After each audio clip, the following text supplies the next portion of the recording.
Jesse Allen here, catching up with Mike Riffle. He is the Senior Director of Field R&D with Valent. Mike, how are you today?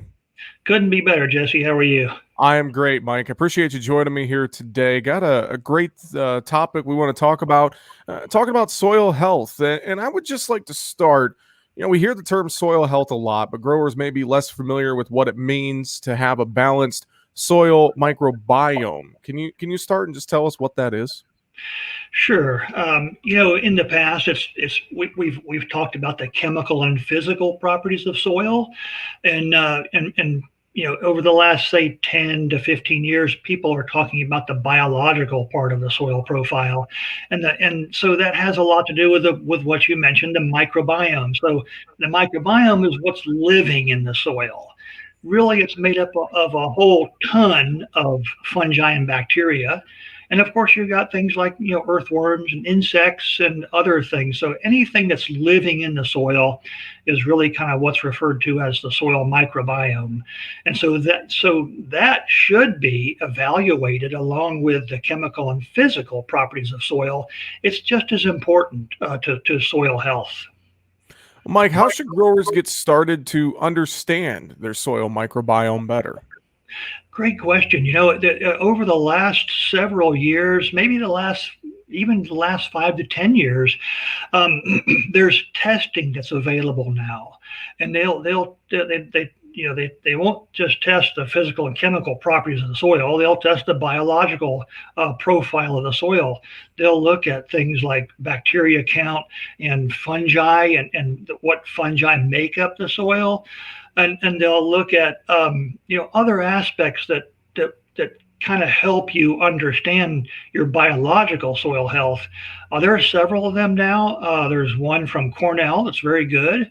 I think it's called the Soil Health Profile, and then there's also the Haney Health Test, Soil Health Test, and that's with gosh, I forget the name of the Ward Laboratories. It's with Ward Laboratories, so they also do a soil health test. So one thing I would probably recommend for people who are getting started in evaluating their soil health is to get a few of these kinds of soil health studies done. You can collect soil just like you do for any other soil health test. And online, you can see where to send these soil health samples and what you might expect to get back from these companies. Well, Mike, I'd love to talk about soil health here for 2021. Obviously, we know things are very dry in many parts of the U.S., and there's a lot of concern starting to build out there among growers. I mean, they're putting seeds in very dry ground, but hoping for shots of rain in a lot of parts of the country. And talk about Valent's new product, Myco Apply Endoprime SC. And I know that's something that they can use on their corn fields and that corn cropping system to maybe help out a little bit. Sure, yeah, and it's registered for quite a number of row crops, corn being one of them. Also, it's registered for soybeans and cotton and peanuts and most row crops. But it has four different species of mycorrhizal fungi in the product, and so when you put it in at planting in furrow, it colonizes the roots very quickly, Mhm. and it helps the crop plants just get off to a really good start. Soil health has a lot to do with what mycorrhizal fungi are in the soil. And if you can fortify the soil and the soil right around the seed when it's germinating, and encourage that very rapid colonization with mycorrhizal fungi, there's lots of benefits that you can see from that. One of them is soil moisture and water management kinds of benefits. So yeah, I think that kind of application along with at planting can help the crop get off to a really nice healthy start. Well, Mike, I know Valent, along with that product, you guys have a lot of great products, a lot of great help for producers if they need it in their fields. And if someone's looking at their soil health or looking at different products from Valent, what's going to be the easiest way for them to learn more? Sure. There's all kinds of information on the internet, Jesse, as you can imagine. There's all kinds of information about soil health. The USDA and the ARCS has a great section on their websites.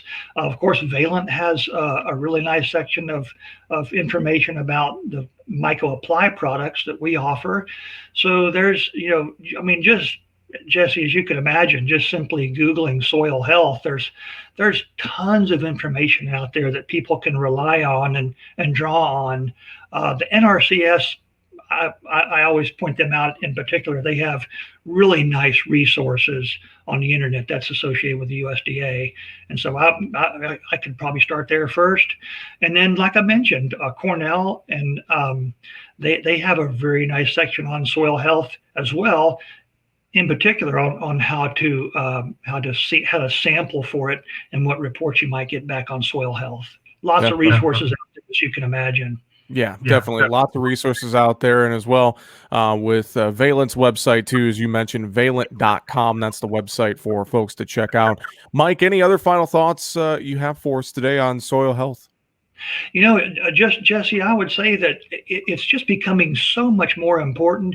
We hear about it all the time. You pick up any trade magazine out there today, and you'll see soil health articles.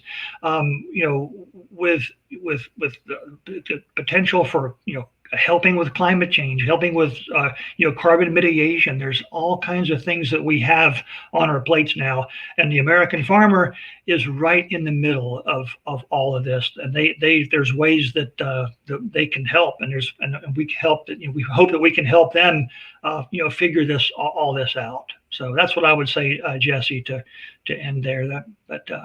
Hope that's helpful. Definitely. Well, again, you can learn more about Valent and their line of products online, valent.com. Mike Riffle with Valent. Appreciate the time today. Thanks for joining us. We appreciate it. Thank you so much.